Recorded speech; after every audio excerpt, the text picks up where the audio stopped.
nuestro Señor. Tomamos nuestros asientos.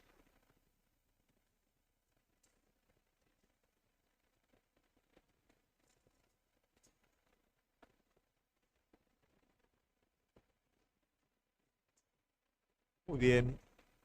Damos también la bienvenida a la iglesia virtual que nos está siguiendo también y a todos aquellos que nos acompañan en este estudio del libro de los Hechos. Un estudio completamente desafiante, entendiendo lo que es una iglesia avivada, entendiendo lo que es una iglesia encendida y entendiendo a través de esta iglesia ejemplo cuáles son aquellas cosas que deben de ser ajustadas hoy, en nuestros días. Siempre un ejemplo nos va a llevar a crecer. Siempre crecemos en virtud de aquellos que van más adelante o que fueron más adelante. Por ende, esta iglesia esencial se convierte en un desafío para la vida de cada uno de nosotros. ¿Trajeron cuadernito, lápiz? Muy bien. Bueno, hoy vamos a estar viendo el capítulo 5 y el capítulo 6 del versículo 1 al versículo 7. Luego el capítulo 6 se extiende, entra la historia de Esteban también, pero no lo vamos a ver hoy, porque de hecho hay 3 puntos en el capítulo 5 y en el capítulo 6, del 1 al 7, que tiene que ver con 3 problemas particulares de la iglesia primitiva. 3 problemas que en el estado en el que está la iglesia permite sortear esos problemas y problemas que tal vez hubieran amenazado el crecimiento de la iglesia, simplemente se permite una resolución rápida y dice la palabra que el número de discípulos seguía creciendo. Probablemente si alguno de estos problemas sucediera hoy en alguna iglesia, podría redundar en pérdidas, podría redundar en problemas, en divisiones. De hecho, la iglesia primitiva estuvo amenazada por esto, pero al ser una iglesia avivada, al ser una iglesia encendida, lo superó. ¿Cuántos queremos ser una iglesia avivada por el Espíritu Santo? Hoy vamos a ver a través de este estudio lo que una iglesia avivada significa. Y nos va a despertar, yo creo que a todos, por lo menos a mí me despertó. Vamos a ir al capítulo 5 y vamos a ir junto con ello al primer problema que hay en la iglesia, que es un problema de corrupción. Vamos a ir al versículo 1. Dice: pero cierto hombre llamado Ananías, con Zafira, su mujer, vendió una heredad. Versículo 2. Y sustrajo del precio, sabiéndolo también su mujer, y trayéndolo solo una parte, la puso a los pies de los apóstoles. Dejamos ahí. Este es el primer hecho de corrupción. Nosotros vamos a ver en el capítulo anterior, en los 2 últimos versículos, que son el 36 y el 37, aparece Bernabé. Bernabé es una persona justa, piadosa, reconocida y respetada por el resto de la congregación. Esta persona hace un hecho significativo, que es vender su heredad y ponerla a los pies de los apóstoles. Esto de alguna manera le da una representación en medio de toda la congregación, le da un respeto. En la Biblia hay cosas que son literales y otras cosas que son suposiciones. Los grandes errores se cometen cuando yo hago de la suposición algo real, ¿cierto? Pero muchos creen que Ananías y Zafira de alguna manera se inspiraron en la vida de Bernabé y quisieron una reputación en la iglesia a partir también de vender su heredad, con la única diferencia que ellos venden lo que tienen y se quedan con algo, no venden todo, pero le hacen creer a la iglesia que lo venden absolutamente todo. Y ahí está el problema de corrupción. Probablemente a nosotros nos parezca algo sencillo. Y ahí está el problema y ahí está lo que yo te vengo hablando un poquito al principio. Entendamos lo que es el precio de una iglesia avivada. Cosas como esta, avivada en el espíritu, no avivada, avivada en el espíritu. Cosas como estas hoy pasan de largo como si nada pasara. No en ese momento y no en esa época, cuando la iglesia primitiva era celosamente vigilada por el Espíritu Santo y cualquier indicio de corrupción inmediatamente para conservar la pureza de la iglesia inicial iba a ser denunciado, iba a ser descubierto. La palabra sustraer es una traducción que quiere decir robar, o sea que de ese precio, al sustraer y al mentir, ellos se están quedando, están robando algo. Calvino dice que el pecado de Ananías y Zafira es un pecado enjaulado. ¿Por qué? Porque es algo, ¿no es cierto?, que encierra otra serie de pecados. Acá podemos hablar del amor al dinero. El amor al dinero lleva a estos hombres, a este hombre y a esta mujer, a mentir a los apóstoles, a mentir a la iglesia. Esa avaricia que es raíz de todo mal, los lleva a ellos, de alguna manera, a perjudicar el cuerpo de Cristo a través de esos actos. Un pecado que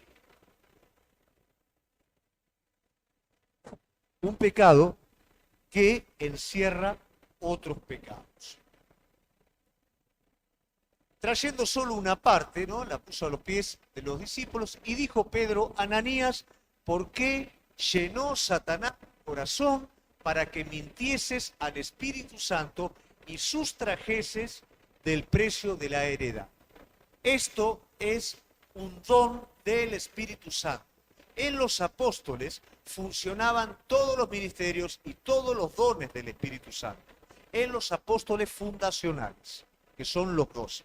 Esto es palabra de sabiduría. Sin saberlo, Pedro, el Espíritu Santo, cuando ellos vienen a traer la ofrenda, inmediatamente les muestra el pecado y el pecado es desnudado. Para que el pecado no se haga una raíz, la raíz no se haga un tronco, el tronco no dé fruto, es necesario ser desnudado y es necesario arrancarlo de raíz. Reteniéndola, no se te quedaba a ti y vendida, no estaba en tu poder. ¿Por qué pusiste esto en tu corazón? No has mentido a los hombres, sino a Dios. ¿Qué le quiere decir con esto Pedro? Tenías la oportunidad de simplemente haber dado lo que vos estimabas dar de la heredad. ¿Por qué dijiste que es todo cuando simplemente es una parte? Volvemos de nuevo, parece insignificante, pero muchas veces en la vida de los cristianos, la apariencia o el mostrarle a los demás que están dando todo cuando solamente dan una parte, no es distinto a la raíz de este pecado. Y eso yo puedo engañar a las personas, pero nunca lo puedo engañar a Dios, porque Dios es el que ve y el que conoce. Me puedo engañar aún a mí mismo, dando lo que sobra y haciendo o mostrando a los demás que estoy dando todo y estoy dando lo mejor y lo consagrado que soy. Pero me estoy mintiendo a mí mismo, estoy mintiendo a Dios y estoy mintiendo al resto de la iglesia. Bueno, esto en la iglesia primitiva no pasaba de largo, porque era necesario que el Espíritu vigilara la pureza. Esa potencia inicial dependía de la santidad del resto del cuerpo de Cristo. Y hoy no es distinto. La potencia de una iglesia tiene que ver con su esencia, tiene que ver con ser apartada. Y apartada no es necesariamente ser religiosa, ser legalista, sino que su corazón esté en Cristo. Al oír Ananías esta palabra, cayó y expiró, y vino un gran temor sobre todos los que oyeron. ¿Qué quiere decir? Una vez que el apóstol Pedro da la palabra de sabiduría, desnuda el pecado, inmediatamente ¿qué viene? El juicio de Dios. Y automáticamente esa persona cae muerta. Para muchos esto puede ser o parecer un cuentito, sin embargo, hubo un tiempo en donde no recuerdo bien el lugar, pero un predicador muy usado por Dios, muy lleno del Espíritu Santo, en la iglesia donde predicaba, había veces que el juicio de Dios caía. En una atmósfera de santidad, de poder del Espíritu Santo, personas con pecado escondido, obstinados en perseverar en ese pecado, pasaba cosas similares a las de Ananías y Zafira. Y yo no podía dejar de hacerme la pregunta, ¿no? Imagínate si eso pasara hoy. Otra pregunta, ¿por qué no pasa hoy? Bueno, yo creo que pasa. Física. Cuando el Señor le dice a Adán que el día que desobedeciere iba a morir, es cierto, Adán murió. Cuando muchas veces nosotros tenemos pecado en nuestra vida, mentimos al Espíritu Santo, mentimos a la iglesia, mentimos a las autoridades, nos mentimos a nosotros mismos, hay un principio de muerte espiritual. Aunque vayamos al culto, aunque adoremos, pero hay un principio de muerte espiritual porque la relación con Dios se cortó. Esto, por favor, esto no es para asustarlo, querida iglesia, pero esto es una realidad. Si hay pecado contenido, no hay relación con Dios. Por más que usted diga, lo sentía Dios, Dios me habló, lo que usted diga, pero por la palabra de Dios esa relación se interrumpe hasta que el pecado, por medio del arrepentimiento genuino, verdadero, el cambio de actitud, es removido. Si eso no se remueve y eso está presente, hay muerte espiritual. Aunque no se caiga en el piso aquí en la iglesia, pero en su espíritu está muerto. ¿Se comprende? Entonces, vivimos un tiempo de misericordia que gracias a Dios no es de esta manera, pero por el otro lado, eso nos tiene que llevar a ser más que conscientes y sinceros con nosotros mismos en nuestro andar con Dios. Vino, por supuesto, temor sobre todo el mundo, imagínate, ¿no? Y levantándose los jóvenes, lo envolvieron y sacándolo, lo sepultaron. Imagínate el culto, ¿no? Está, pum, pum, agarran dos, se lo llevan. Pasado un lapso como de 3 horas, sucedió que entró su mujer, que no tenía idea de lo que había pasado. Pero como su mujer sí había participado en un mismo acuerdo, ¿no es cierto? Cuidado con esto. Sobre todo matrimonios, con los acuerdos. Che, hacemos pasar el gato por liebre. Hay una complicidad, hay un acuerdo. Ahora, fíjense en qué interesante, ¿no es cierto? No sabiendo lo que aconteció. Vamos al 5:8. Pedro le dijo, dime, ¿vendiste en tanto la heredad? O sea, hay una oportunidad para que ella sea responsable por sí misma también. El apóstol le está dando una oportunidad, pero ella continúa con la mentira del marido. Ella dijo, sí, en tanto. Por supuesto, 5:9. Y Pedro le dijo, ¿por qué conviniste en tentar al Espíritu del Señor? He aquí a la puerta los pies de los que han sepultado a tu marido y te sacarán a ti. O sea, los muchachos respondieron, ¿no? ¿Ya iban a descansar un rato? No, bueno, otro más. ¿No? 5:10. Al instante ella cayó a los pies de él y expiró. Y no, esto ya lo leí. 11, perdónenme. Y vino gran temor sobre toda la iglesia y sobre todo los que oyeron estas cosas. Entonces, adentro del cuerpo de Cristo y en todo el vecindario, porque no es que esto pasaba desapercibido. Si esto llega a pasar acá, ¿no es cierto? Y viene la ambulancia, saca primero a uno, viene de nuevo la... O sea, ¿qué está pasando, che? Y no, uno que metió la pata y cayó el juicio de Dios y que va ahí nomás. ¿Cómo? Sí. Entonces, imagínate los de adentro de la iglesia y empiezan a revisarse todo, nos empezamos a revisar todo. Che, ¿cómo estamos nosotros con el Señor? ¿Estamos bien? ¿No estamos bien? ¿Qué pasó ahí en la iglesia? Y empieza todo hablar, ¿no es cierto? Uno con el otro. Pero esto es lo que sucede. Ahora, probablemente frente a esta situación, uno que piensa, y habrían muchos que ya no vendrían más a la iglesia en ese estado. Y otros, los de afuera, ni loco iban a entrar, ¿no es cierto? Es lo que uno piensa. Yo no voy a dejar de pensar cuánto hoy nosotros generamos un montón de cosas a veces para que la iglesia crezca. Cosas que tiene que ver con atraer a las personas. Y qué contraste con esta iglesia, que en su esencia suceden cosas puntuales, que uno diría esto espantaría a todo el mundo, sin embargo la iglesia crecía. Nunca tiene que sacrificarse la esencia de lo que creemos. Hay cosas que no pasan de moda. La santidad, la consagración, la entrega, la respuesta al llamado. No es que antes era de una manera, ahora es de otra. Es cierto que los tiempos cambian, pero el apóstol Pablo nos dice que no nos tenemos que adaptar al mundo. No nos tenemos que adaptar a la marcha del mundo. Tenemos que renovarnos. Y renovarnos es mantenernos en la esencia de Cristo. El crecimiento no depende de lo que nosotros humanamente podamos hacer, sino del lugar que nosotros le demos al Espíritu Santo para actuar. Y para eso tienen que haber condiciones en nuestra vida, como lo había en esta iglesia primitiva. Y por la mano de los apóstoles hacían muchas señales y prodigios en el pueblo. Y estaban todos unánimes en el pórtico de Salomón.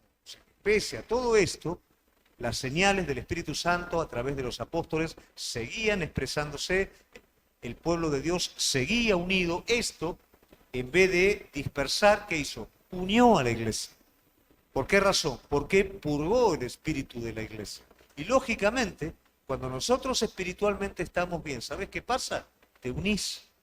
Cuando vos espiritualmente estás más o menos y empezás a ver un poquito el error del otro, y empezás a ver lo que el otro me dijo y no me dijo, y empieza a haber división. Cuando el espíritu está en su condición correcta, en el cuerpo de Cristo, hay un amor que todo lo cree, todo lo sufre, todo lo espera, todo lo soporta, hay unión. Cuando no es así, hay desunión. Bueno, esto trajo unión y crecimiento, la fórmula perfecta. De los demás, ninguno se atrevía a juntarse con ellos, mas el pueblo los alababa grandemente. Che, muy lindo lo que hacen los chicos de estos, pero yo ahí no entro, ¿no? O sea, el testimonio era innegable. El pueblo que decía, lo que ocurre en la iglesia, wow, eso es cierto. ¿Vas a la iglesia? No, ni loco. Voy ahí, que hay un juicio, chao. ¿No es cierto? Los que no querían. Pero dice después la iglesia que crecía en discípulos. Había gente que sí quería eso. 14. Y los que creían en el Señor aumentaban. Más gran número así de los hombres como de las mujeres. Siempre, como hablamos el sábado, la iglesia tiene una característica general y una representatividad. ¿Quién representa a la iglesia? El remanente, el discípulo. El que se renueva conforme al carácter de Cristo y abraza la comisión, abraza el propósito de Dios. Él representa a la iglesia, pero después, ¿qué da la característica de la congregación local? El resto de las personas. Siempre vamos a estar viendo eso. Ahora, qué lindo que es en esta iglesia primitiva, que representación y característica era una sola cosa. Y eso es lo que tiene que ser. Amén. Tanto que se sacaban los enfermos a las calles y los ponían en camas y lechos para que pasara Pedro, a lo menos su sombra cayese sobre alguno de ellos. ¿Nunca te dio duda de por qué? O sea, pensaban que la sombra podía sanar. Era una forma antigua de curación. Ellos creían, ¿no es cierto?, que, o sea, en determinadas creencias paganas, ¿no?, que una sombra de alguna estatua, de alguna deidad o algo, podía de esa manera sanar. Entonces ellos de alguna manera consideraban o acercaban a esa realidad que la sombra de un hombre santo, ¿no es cierto?, podía estar sanando a los enfermos. Por supuesto, el Señor utilizó esto para sanar a las personas. Y aún de las ciudades vecinas, muchos venían a Jerusalén trayendo enfermos, atormentados de espíritus inmundos, y todos eran sanados. Fíjate qué bárbaro. ¿Iban los apóstoles a buscar a la gente? La gente venía a buscar. Eso es lo que pasa cuando hay un avivamiento. No hay un avivamiento, hay que empujar el carro. Cuando hay un avivamiento, vienen todos. Cuando Jesús cruzaba al otro lado, todo el mundo arriba de los botes, cruzaban, todo el mundo lo seguía. Jesús no iba a buscarlos, ellos lo seguían. Es interesante. También es importante ver que cuando hay alguien que tiene hambre verdadera de Dios, nadie lo tiene que traer a caballito. La persona viene. Viene y busca, y busca, y busca, y busca. Porque quiere encontrar lo que hay, quiere encontrar a Cristo. Entonces, levantándose el sumo sacerdote y todos los que estaban con él, esto es, la secta de los saduceos, se llenaron de celos. Bueno, acá entramos en la otra parte, que es en el otro problema. El primer problema que tenemos fue el problema de corrupción, que ya fue resuelto. ¿Cómo fue resuelto? Bueno, con un juicio de Dios. ¿Qué pasó? ¿Eso qué hizo? Pero la iglesia se va a quedar sin nadie. No, todo lo contrario. Eso purificó, eso hizo que la gente ajustara un poquito las cosas y que la iglesia siguiera creciendo, y los que por ahí iban a entrar iban a hacer lío porque no estaban convertidos. No, es muy lindo lo que hacen ellos, pero yo ahí no entro. Eso es lo que pasó. Ahora viene un segundo problema, que es el de la persecución. Entonces, estamos viendo que esta iglesia primitiva no es una iglesia libre de problemas, pero al ser una iglesia avivada, aborda los problemas desde el lado espiritual. Entonces levantaron, sí, y echaron mano a los apóstoles y los pusieron en la cárcel pública. Los fariseos estaban compuestos, ¿no es cierto? Todo el séquito estaba compuesto por fariseos, saduceos, ancianos. Entonces todos se pusieron de acuerdo porque lo que los discípulos predicaban, que era a Cristo, y la responsabilidad de ellos sobre la muerte de Cristo, atentaba contra los intereses propios. No nos olvidemos que el templo producía ganancias, habían intereses políticos, y lo que pronunciaban los discípulos, más los resultados que había, atentaba contra los intereses de ellos. Mas un ángel del Señor, abriendo de noche las puertas de la cárcel y sacándole, dijo: ¿cómo fueron liberados? Un ángel los liberó. Pero mire qué interesante que es esto. No siempre los ángeles han liberado a los discípulos. ¿Quién fue el hombre más grande que se levantó entre todos los hombres? ¿Y algún ángel lo liberó de la cárcel? Luego los discípulos van a morir mucho más adelante, todos menos Juan, que a Juan lo dice la tradición, que lo van a tirar en una olla grandota de aceite, ¿no es cierto? Y el aceite no lo pudo tocar, a Juan lo tiraron para fritarlo ahí y no lo pudo tocar. Él muere de viejo, pero todo el resto de los apóstoles mueren como mártires. Sin embargo, cuando hay un propósito de Dios, Dios opera divinamente, y como hay un propósito establecido y definido, Dios manda un ángel para que abra la cárcel. En otros momentos no va a ser así. Cuando en nuestra vida acontece que hay veces que el Señor opera sobrenaturalmente en determinadas situaciones, no es una regla para todas las cosas. Él va a operar de manera extraordinaria cuando hay un propósito definido, pero no es que yo lo voy a usar cuando yo quiero. Hay doctrinas pensamientos que los mandan a los ángeles a hacer cosas, ¿no? No tiene apoyo bíblico, no existe eso. Vemos cuál es la realidad, que cuando el Señor soberano quiere, envía a sus ángeles a favor de sus siervos. ¿Qué le dijo el ángel? Ahora que los libero, chicos, vayan al templo, anuncien al pueblo todas las palabras de esta vida. Los libero y los mando de nuevo. Habiendo oído esto, entraron de mañana en el templo y enseñaban. O sea que nadie se dio cuenta que ellos desaparecieron de la cárcel. Y a la mañana están enseñando en el templo cuando los sacaron para callarlos. Ahora siguen enseñando en el templo. Entre tanto vinieron el sumo sacerdote y los que estaban con él, convocaron al concilio y a todos los ancianos de los hijos de Israel. O sea, mientras se está reuniendo el concilio, ellos siguen predicando en el templo, todavía ni se enteraron. Y enviaron a la cárcel para que fuesen traídos. Bueno, ahora vamos a hablar con estos muchachos. Estaban predicando en el templo, los muchachos, ¿no es cierto? Y van a la cárcel a ver qué se encuentran, y mirá con lo que se encuentran. Pero cuando llegaron los alguaciles, no los hallaron en la cárcel. Entonces volvieron y le dieron aviso, diciendo: por cierto, la cárcel hemos hallado cerrada con toda seguridad, y los guardas afuera de pie ante las puertas, pero cuando abrimos no encontramos a nadie. Una cosa de loco. Todo cerrado con llave, los guardias ahí haciendo, ¿no? Para que nadie... Ellos no... Cuando oyeron estas palabras, el sumo sacerdote y el jefe de la guardia del templo y los principales sacerdotes dudaban en qué vendría a parar todo aquello, ¿no? O sea, bueno, a ver, los metimos en la cárcel, están los guardias ahí, no están ninguno de ellos, acá algo raro pasa. qué tremendo que es cuando uno se encierra y uno no quiere creer. Cuando los intereses personales de alguien son tan aguerridos que no me dejan ver la realidad de las cosas. Por más que Dios haga algo, ni lo veo y no lo veo porque no lo quiero ver. Quiero ver mi criterio propio.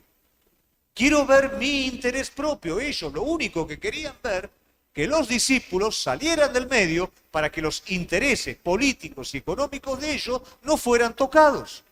Y para eso ellos estaban dispuestos a cualquier cosa. Pero vinieron, viendo uno, les dio esta noticia. He aquí los varones que pusiste en la cárcel, están en el templo y enseñan al pueblo. Bueno, imagínate, ¿no? 26. Entonces fue el jefe de la guardia con los alguaciles y los trajo sin violencia, porque temían ser apedreados por el pueblo. Volvemos de nuevo. El poder que ellos tenían, de alguna manera, era dado por el pueblo. Y el pueblo se estaba yendo detrás de los apóstoles. Y ellos no eran ningunos tontos. Ellos sabían que si le echaban mano de forma violenta, el pueblo iba a reaccionar. Y volvemos de nuevo, ¿cuál era el Dios de ellos? Sus intereses propios. Si no había nadie del pueblo, lo mataban ahí nomás. Pero como sus intereses propios corrían peligro, por medio del pueblo, no, vengan muchachos, acompáñenme, que el sacerdote quiere charlar, quiere tomarse un cafecito con usted. ¿No? La idea es, no desarmemos lo que tenemos.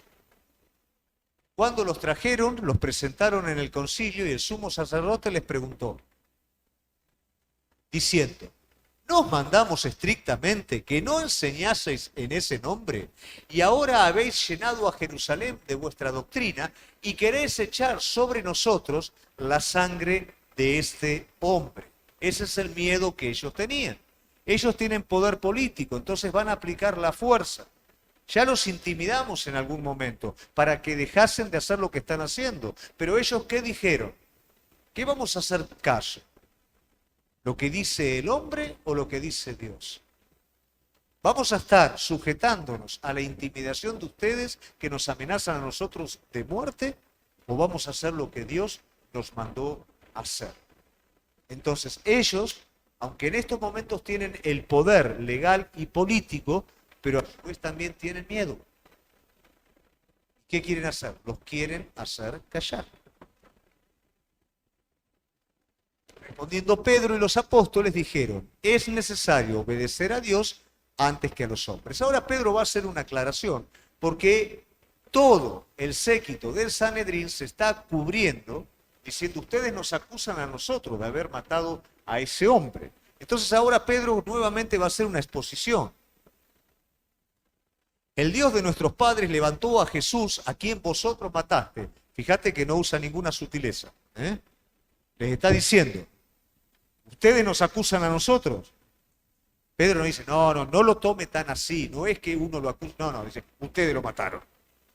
Ahí, va ahí al grano, no es políticamente correcto.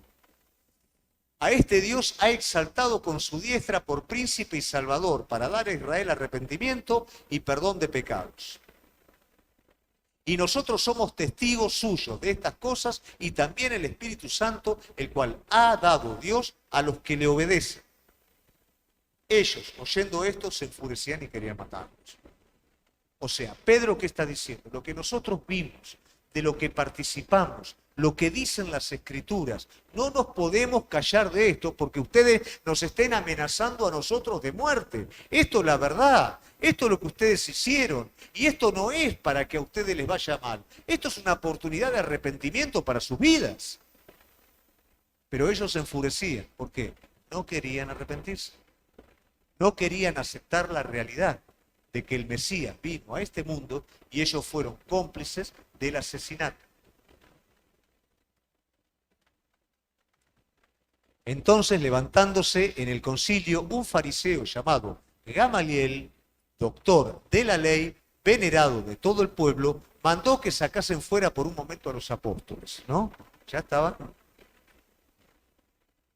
Y luego dijo, varones israelitas, mirad por vosotros lo que vais a hacer al respecto a estos hombres.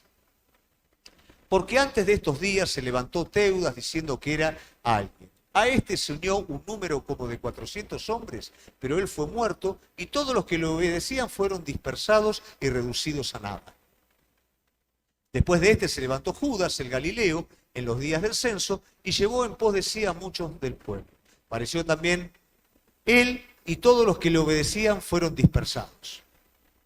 Y ahora os digo, apartaos de estos hombres y dejadlos, porque si este consejo o esta obra es de los hombres, se desvanecerá. Mas si es de Dios, no la podréis destruir. No seáis que tal vez hallados luchando contra Dios. Volviendo a algunos versículos, dejalo acá, este no hay problema, volviendo a algunos versículos atrás, Gamaliel era una persona muy reconocida. Para que nosotros podamos tener idea cómo se presentaba en ese momento el judaísmo, habían muchas divisiones a nivel interpretación de la palabra. Por un lado estaban los saduceos, que solamente ellos se referían con el Pentateuco, que son los 5 libros de la Biblia, entonces no reconocían a ningún Mesías, de hecho era un peligro para ellos. Los saduceos tenían una fuerza política muy grande con respecto al templo, y si se levantaba un Mesías, a ellos los afectaba políticamente. Necesitaban el consenso de los sumos sacerdotes, de los fariseos, para poder tomar acciones legales con quien se levantaba. Pero ellos tenían como doctrina la negación del Mesías y la negación de la resurrección. Por eso se ofenden cuando los discípulos están dando este mensaje. Por otro lado también estaban los fariseos, y los fariseos estaban divididos entre sí. Esto es importante. Estaban divididos en 2 escuelas. Una de ellas se llamaba, yo la tengo acá anotada porque si no me la voy a olvidar, Hillel y Shammai. Gamaliel era de la iglesia, era de la escuela Hillel. La escuela Hillel, ¿qué característica tenía? Era un tanto más misericordiosa y con más estimación hacia las personas. Shammai era mucho más ortodoxa y dura. Cuando Jesús daba sus mensajes, tocaba parte de cada uno. Por eso dice la palabra que discutían entre sí.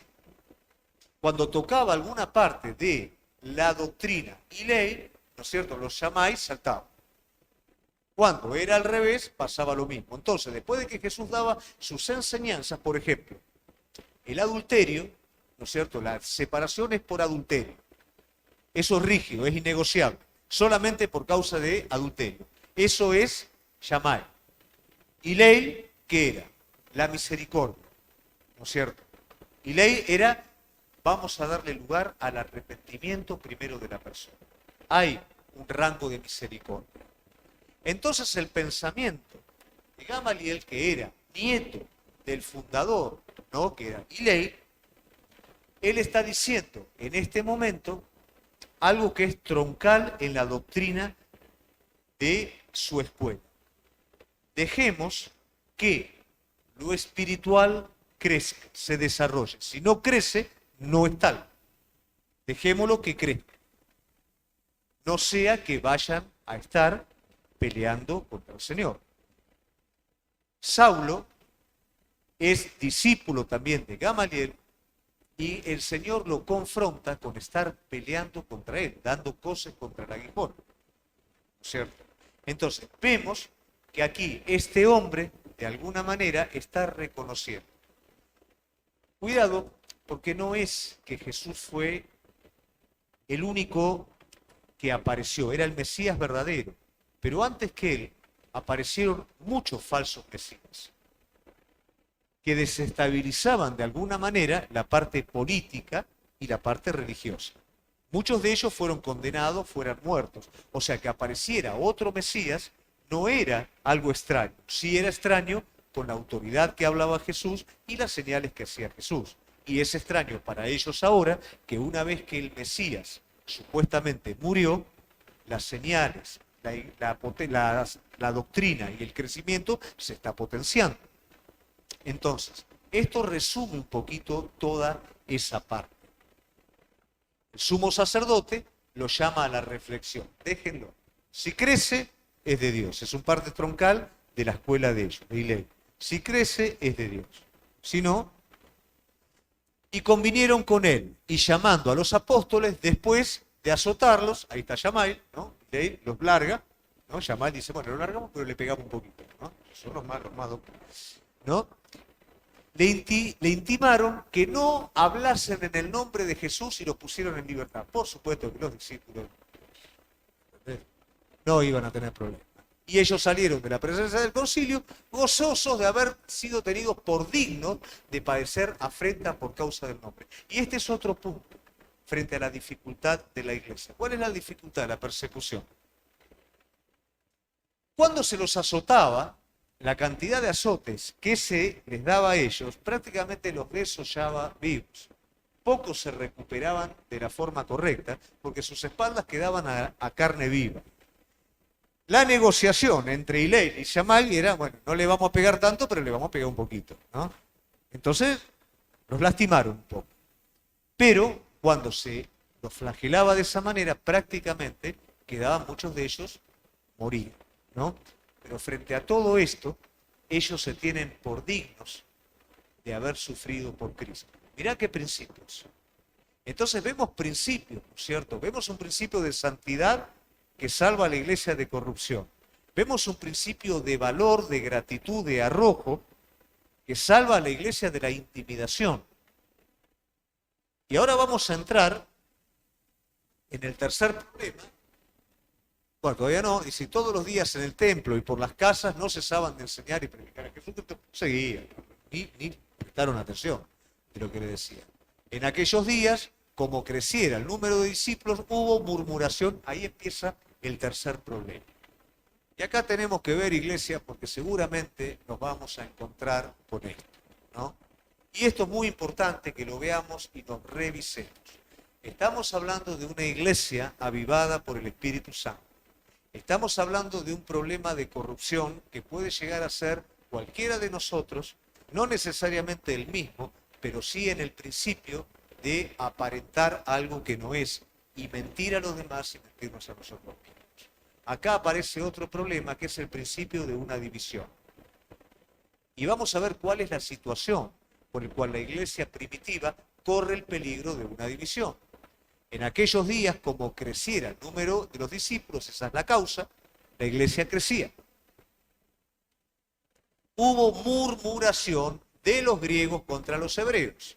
No eran griegos solamente y hebreos solamente, eran judíos hebreos, judíos griegos. Eran judíos helenistas.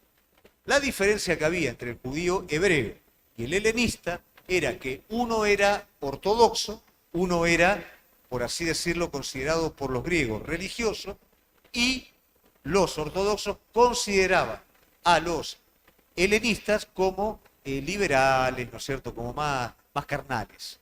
Pero la realidad es que tanto uno como el otro todos se habían convertido. Pero había un principio de disputa entre ellos. Mientras unos eran más liberales, los otros eran más ortodoxos, y ese era el punto de inflexión. Pero ahora hay una situación que hace que esto salga a luz. ¿Qué dice? Que de los discípulos hubo murmuración de los griegos contra los hebreos, que las viudas de aquellos, o sea, de los griegos, eran desatendidas en la distribución diaria. O sea que los griegos estaban heridos porque consideraban que los judíos hebreos priorizaban a las viudas hebreas antes que a los judíos. Y la realidad es que los discípulos empezaron a crecer, la iglesia se hizo una bolsa de gato, ¿no? Porque empezó a crecer, venía gente de todos lados, y trataban de resolver la situación como podían. En vez de estar viendo cómo puedo ayudar en todo esto, era como que se ponían a ver el problema. Y estaban tan heridos y sensibilizados con sus problemas propios que crearon un problema en donde no lo había. No se hacía diferencia.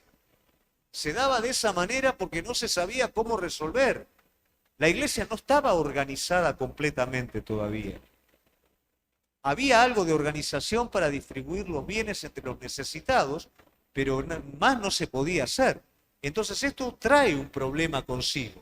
Pero fíjense el problema de ellos, cómo atenta directamente contra la unión de la iglesia. Por favor, querida iglesia, el enemigo anda como león rugiente buscando a quien devorar. Temo, dice el apóstol Pablo, que vuestros sentidos sean engañados como fueron engañados los sentidos de Adán, los sentidos de Eva. Antes de pensar mal de alguien, dele la oportunidad a la persona de la cual usted está pensando mal. Que la persona hable y diga sus cosas, diga lo suyo. Plantee su posición. No se apresure a poner intención en la vida de otro, como hicieron ellos. No murmure. El cuerpo de Cristo continuamente, mire, todos somos distintos. Todos tenemos temperamentos distintos. Somos pecadores arrepentidos. No somos lo mejor de este mundo. Somos pecadores que el Señor nos encontró y en este mismo estado Él nos salvó, nos santificó y comenzó a trabajar en la vida de cada uno de nosotros. Él nos tiene paciencia y nosotros tenemos que tenernos paciencia uno al otro. Entonces, antes de pensar mal, antes de herirse con otra persona, hable con la otra persona. Pregúntele los motivos. Pregúntele si realmente la realidad es lo que usted está viendo, o está viendo mal, o está viendo otra cosa. Escuche toda la historia que el otro tiene que contar. A veces juzgamos la punta del iceberg, no juzgamos todo lo que hay adentro. Todo eso conserva. Yo quiero una iglesia avivada en el poder del Espíritu Santo. Y este es un factor importante para que el fuego del Espíritu Santo nos avive. Cuando hay unión, cuando hay armonía, cuando hay unanimidad en el cuerpo, el Espíritu Santo llena su iglesia. Cuando hay división, ¿no es cierto? O sea, todo está detenido hasta que ese tipo de cosas se resuelvan. Entonces, antes de guardar un mal pensamiento, antes de hablar, hable con la persona. ¿Está bien? Entonces los 12 convocaron a la multitud de los discípulos y dijeron: no es justo que nosotros dejemos la palabra de Dios para servir a las mesas. Cuidado con esto. No quiere decir que los apóstoles no se ponían una muñeca, iban con la bandeja, ¿no? Las mesas no eran mesas de comer. O sea, las mesas eran mesas de cambio. Eran mesas de administración donde desde ahí una persona sentada atrás repartía a las viudas lo dinero necesario para que ellos pudieran estar comiendo. Entonces administraban. Esa era la mesa. Entonces los discípulos, los apóstoles en este caso, tenían que predicar, tenían que orar y tenían que ser los contadores también de la iglesia. No, no se puede. Es mucho. Entonces, ¿qué pasa? Si hacemos esto, tenemos que descuidar lo otro. Esto nos tiene que llevar a nosotros a algo. Cuidado, atender las cosas prácticas y que tal vez no son tan vistas, no quiere decir que el pastor tiene una jerarquía, que tiene que orar y dar la palabra y no hacer lo otro. Nosotros tenemos que hacer todo. Y tenemos que estar preparados para todo. Y cuando se necesita, tenemos que limpiar los baños. Y cuando se necesita, hay que limpiar la iglesia, hay que limpiar la cocina. Pero si hay una responsabilidad y yo tengo que decidir entre limpiar el baño y preparar lo que tengo que preparar para dar a alimentar al rebaño, y voy a tener que, el baño, no lo voy a poder limpiar, ¿por qué? Porque tengo que hacer aquello que es la prioridad. ¿Se comprende? No es un asunto de soy pastor, no toco más nada. No, no funciona así. Pero en este caso, ellos estaban haciendo cargo de algo que les estaba empezando a hacer fallar en lo que tenían que hacer. Es como Moisés, cuando viene Jetro y le dice empezar a repartir y a organizar, porque si vos vas a juzgar todo, nos vamos a quedar sin Moisés, nos vamos a quedar sin nada. Entonces tenés que organizar todo de manera tal que vos hagas lo que tenés que hacer y el resto del pueblo se organiza para hacer bien lo que nos llamó a hacer el Señor.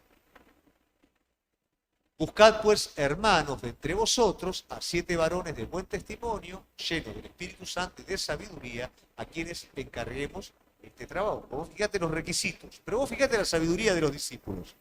No se ponen en una posición directiva. Bueno, vamos a ver quién va a ser el que... No. Como el problema lo está teniendo el pueblo, es como que está dando libertad. Cuidado que no es una democracia, ¿eh? Bueno, a ver, entre todos, ¿qué elegimos? No. A ver, ya que me plantean esto, ¿a quién elegiría? Con mucha sabiduría de Dios, Presten atención a esto. Tienen que ser personas. Buen testimonio. No, para atrás. 6.3. Buen testimonio, lleno del Espíritu Santo, de sabiduría, a quien encarguemos este trabajo. Con esos requisitos, busquen. 4. Y nosotros persistiremos en la oración y en el ministerio de la palabra. 5. Agradó la propuesta a toda la multitud, eso es la armonía del Espíritu, ¿cierto? ¿Por qué? Porque hay un problema, entonces vamos a darle el verdadero lugar al problema. No vamos a enredarnos en la murmuración, en la separación, porque el problema no viene por ese lado. De hecho, no hay problema.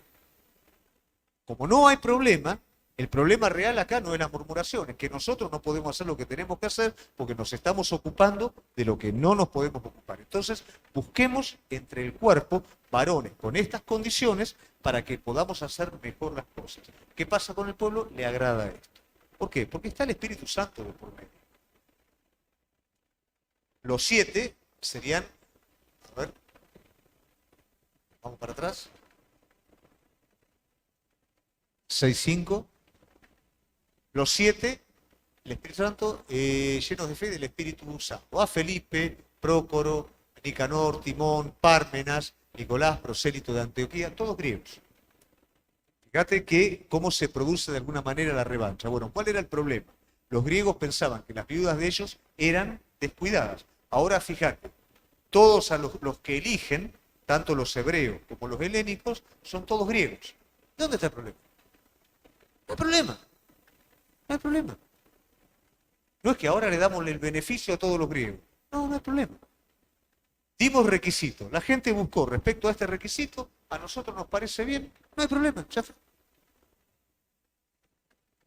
A los cuales presentaron ante los apóstoles, quienes orando le impusieron las manos. Y crecía la palabra del Señor y el número de los discípulos se multiplicaba. En medio de los problemas, ¿qué pasa? Nunca se detuvo el crecimiento de la iglesia. Nunca se detuvo la prédica de la palabra del Señor. También muchos de los sacerdotes obedecían a la fe. Aún aquellas personas que los habían instado a ellos a callarse la boca, ahora se estaban convirtiendo.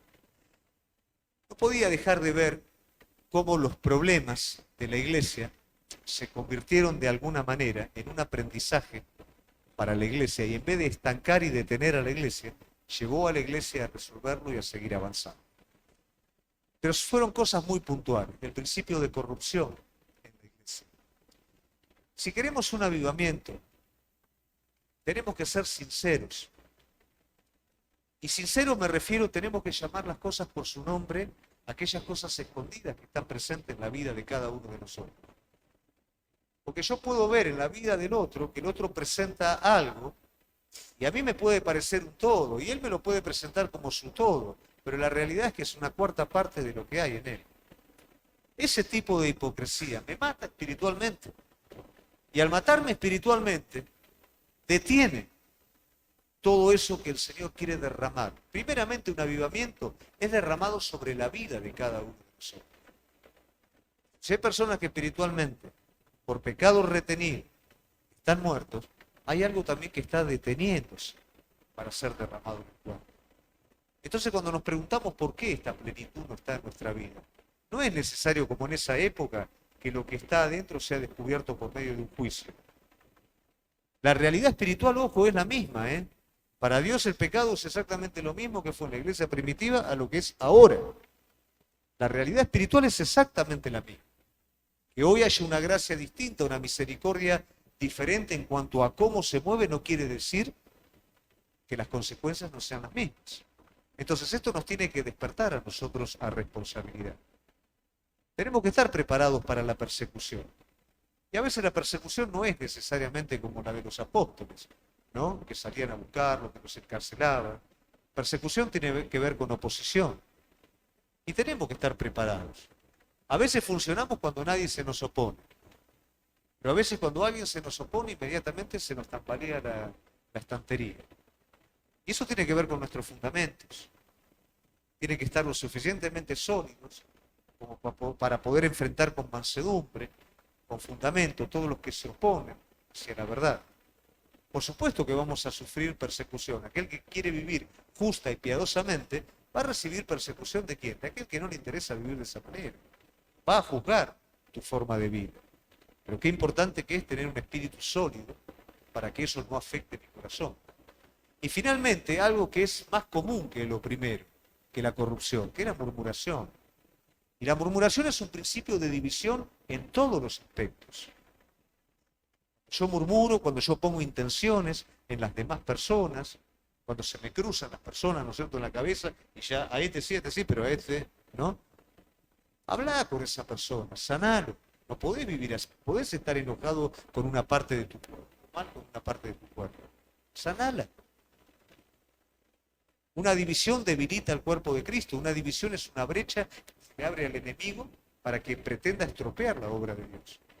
Ahora, una iglesia avivada no da lugar al enemigo, lo resuelve.